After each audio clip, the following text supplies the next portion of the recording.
सीताराम सीताराम। जय श्री राम, जय श्री राधे श्याम।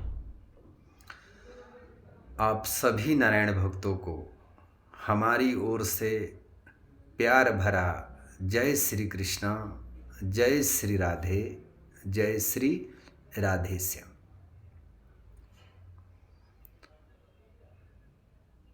दुनिया में कौन ऐसा व्यक्ति है जो सुख ना चाहता,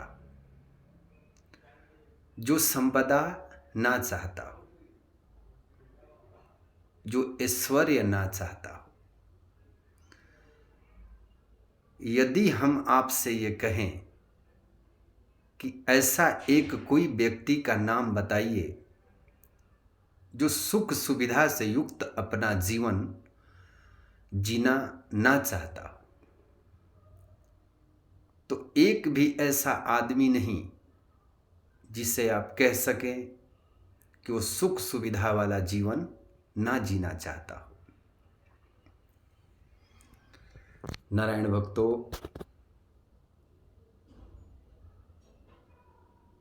हर ही ये व्यक्ति की चाह होती है,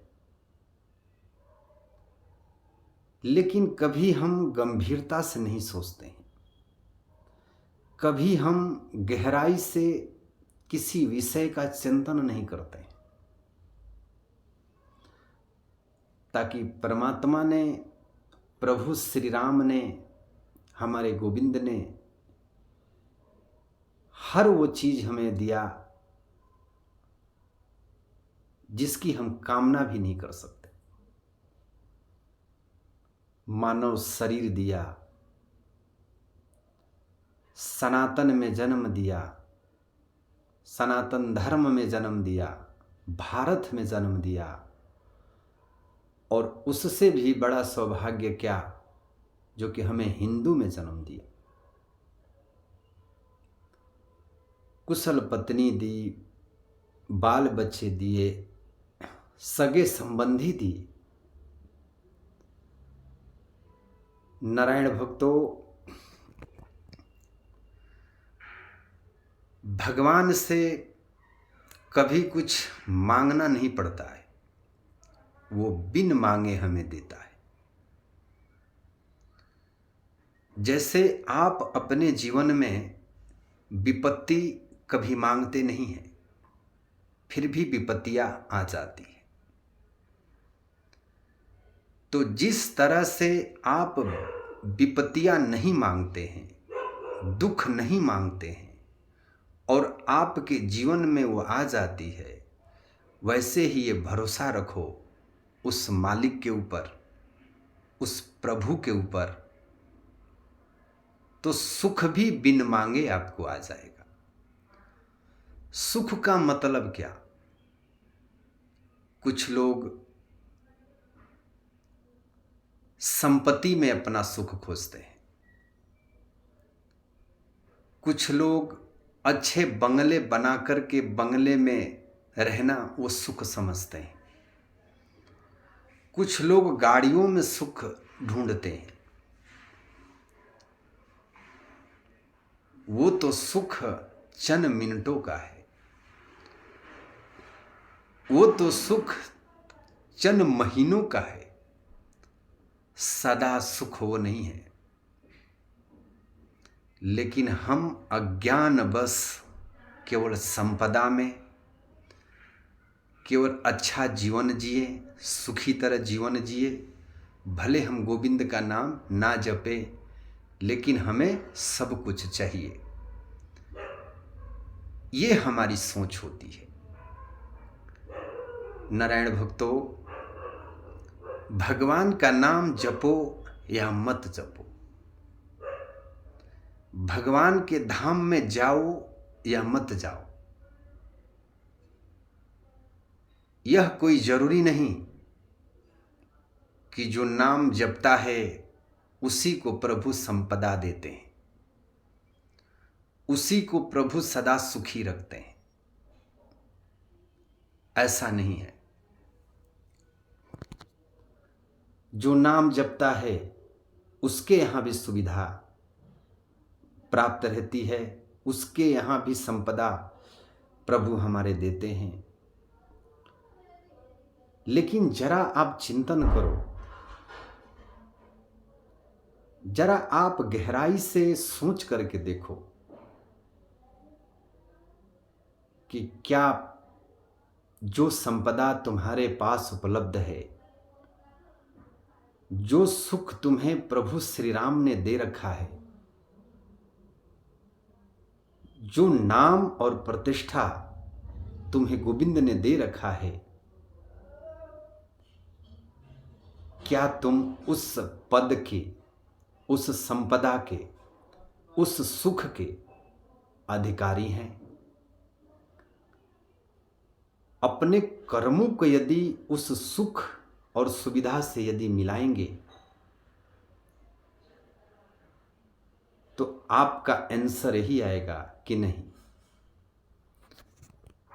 जिसने बिन मांगे हमें ये मानव शरीर दिया, बिन मांगे हम जो भी मांगते हैं, मांगने का मतलब ये नहीं कि हम जो मांगे वही वो दे दे। मांगते हम जरूर हैं, पर देता वो है जो हमारे काम आए, हम उस चीज का भोग सकें, वो अपने सुख में ला सके। वो चीज हमें परमात्मा प्राप्त कराता है। तो अज्ञान बस हम तो केवल धन मांगते हैं, दौलत मांगते हैं, पैसा मांगते हैं। कभी आपने मंदिर में जाकर के कहा, कभी आपने वृंदावन में जाकर के कहा कि प्रभु तेरी बड़ी कृपा है हम पर, तूने आज तक हमें संभाला और आगे भी तू ही संभालेगा। इतनी कृपा है प्रभु कि दुनिया का कोई भी ऐसा सुख नहीं जो मुझे आपने नहीं दिया। तो हे गोविंद, आपका बहुत बहुत बड़ा हम पर कृपा रही है, बहुत बहुत बड़ा धन्यवाद। तो इतनी कृपा आपने की तो एक कृपा कर दो गोविंद हमारे, एक और कृपा कर दो माधव। ये जो हमारा मन संसार में भटकता है, ये भजन में नहीं लगता है, ये नाम जपम में नहीं लग रहा है। तो जिस तरह प्रभु आपने मीरा पर कृपा किया, जिस तरह प्रभु अजमल पर कृपा किए, जिस तरह प्रभु आपने प्रहलाद के ऊपर कृपा की, वैसे ही इस दास के ऊपर कृपा करके ये जो हमारा मन है अपनी चरणों में लगा लो प्रभु। ये जो हमारा मन भटकते रहता है जो संसार में, ये आप अपनी चरणों में लगा लो प्रभु। बस इतनी कृपा और कर दो। क्या आपने ऐसा कहा है कभी? कभी नहीं कहा। हम तो 5 रुपये की प्रसाद चढ़ाएंगे, 50,000 रुपये का डिमांड करेंगे। 2,000 रुपया खर्चा करके यदि वृंदावन हम जाते हैं तो करोड़ों रुपया का डिमांड करते हैं, और प्रभु देता भी है,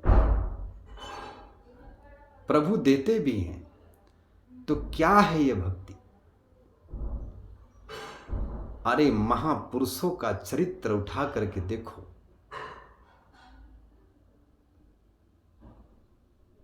महापुरुषों का चरित्र पढ़ करके देखो, सत्संग में जा करके देखो, और उनकी जीवनी और अपनी जीवनी मिला करके देखो। जैसा जैसा कष्ट का उन्होंने सामना किया, जैसा जैसा दुखों का उन्होंने सामना किया,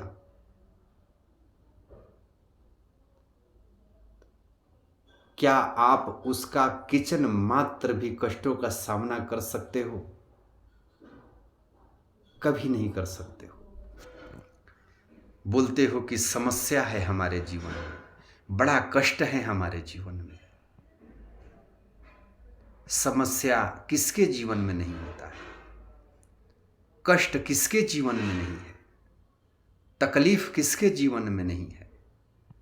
सबके जीवन में होता है। लेकिन कहते हैं कि दुख में सुमिरन सब करे, सुख में सुमिरन, दुख में सुमिरन सब करे, दुख में सुमिरन सब करे, सुख में सुमिरन करे न को। दुख में तो सभी सुमिरन करते हैं, पर सच्चा भक्त वो है जो सुख में सुमिरन करे। आप जो दुख में भगवान का नाम लेते हो, ये नाम लेने का तरीका नहीं है। कहीं भूत पे ऐसे हनुमान चालीसा तो हम नहीं पढ़ेंगे, लेकिन कहीं थोड़ी शंका हो गई कि यहाँ पर नकारात्मक शक्ति का भान हो रहा है, तो भूत पिशाच निकट नहीं आवे, महावीर जब नाम सुनावे। कभी हम हनुमान जी का पाठ नहीं करते, कभी हम मंदिर नहीं जाते, लेकिन थोड़ी हमारे ऊपर संकट क्या आ गया कि हम हनुमान जी का पाठ करने लगते हैं। आप हनुमान जी का तरीका नहीं जानते। हम पाठ करने का तो तरीका जानते ही नहीं है। कहाँ हमें पाठ करनी चाहिए, कहाँ हमें मंत्रों का उच्चारण करनी चाहिए। बस संकट आए तो राम राम, सुख आए तो काहे करा। तो नारायण भक्तों, जीवन में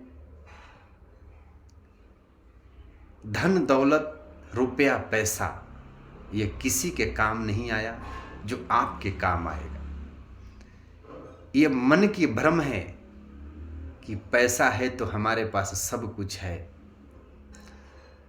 पैसा है तो कभी अपराध करके देख लेना, कितना भी अपराध को तोपोगे, लेकिन सत्य सत्य ही होता है। तो नारायण भक्तों, समस्या बोल मत कहिए, किसके जीवन में समस्या नहीं आई। सबके जीवन में समस्या आती है, पर हम समस्या में उलझता कौन है? जो भक्ति से दूर है, जो सत्संग से दूर है, जो साधु सेवा से दूर है, वो समस्या में उलझ जाता है। और जो सत्संग में है, जो गुरु की आज्ञा में है, जो माता पिता की आज्ञा में है, उसके ऊपर समस्या आती तो जरूर है, पर समस्या कब आई और कब गई उस व्यक्ति की भान नहीं रहती। उस व्यक्ति की शुद्ध बुद्ध नहीं रहती कि कब कष्ट आया और कब चला गया। तो तकलीफ आए तभी राम राम का जप हो, ऐसा जरूरी नहीं।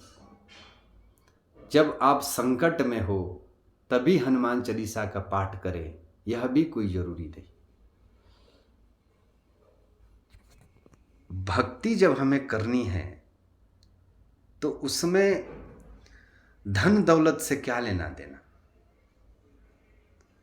भक्ति तो भक्ति होती है, चाहे पैसा हो चाहे ना हो। जब हमें मंदिर जाना ही है तो उसमें गाड़ी का क्या काम, सुख सुविधा का क्या काम। तो नारायण भक्तों, जीवन में सदा याद रखिएगा कि ये जो बैंक में पैसा आप कमा करके रख रहे हो, चाहे वो पैसा किसी भी तरीके से कमा रहे हो, आपको शायद पता नहीं कि आप अपने कमाई हुई पुण्य को खो रहे हो। आप अपनी कमाई हुई पुण्य को खो रहे हो। इसलिए मैं नहीं कहता कि पैसा मत कमाओ, लेकिन पैसा कमाते कमाते अपने पुण्य को मत गंवाना, अपने पुण्य को मत गंवाना। इसलिए नारायण भक्तों, जीवन में यदि सदा सुखी रहना चाहते हो, संपन्न रहना चाहते हो, कारोबार में उन्नति करना चाहते हो, तो सबसे पहले प्रभु का भजन में लग जाओ। और इस कलयुग में भवसागर से पार होना है तो, नहीं तो 84 में तो लिखा पढ़ा ही है। तो प्रभु का भजन करें तो प्रसन्न चित्त से करें, ये दुख लेकर के नहीं कि इतने बड़े संकट आ गया, सीताराम सीताराम, इस संकट से निकालो नाथ, इस संकट से निकालो नाथ। तो नाथ भी परीक्षा लेते हैं कि बेटा सुख में तो नाम लिए नहीं, अब थोड़ी सी दुख क्या आई तो मेरा भजन कर रहा है। इसलिए तो हमारा मन जो है ये भजन में लगता क्यों नहीं है, केवल तकलीफ में ही क्यों लगता है? क्योंकि हम सत्संग से वंचित हैं, हम साधु सेवा से वंचित हैं, हम गुरु से वंचित हैं। यदि हमारे जीवन में हमें मार्गदर्शन कराने वाला गुरु हो, हमें रास्ता बतलाने वाला गुरु हो, हमें सही और गलत का पहचान कराने वाला यदि गुरु हो, तभी तो ही हमारा जीवन सफल हो सकता है। वरना और भगवान की भक्ति करो तो खुश होकर के करो और सुख में करो, दुख में तो सभी करते हैं। जय श्री कृष्ण, जय श्री राधे, जय श्री राधेश्याम।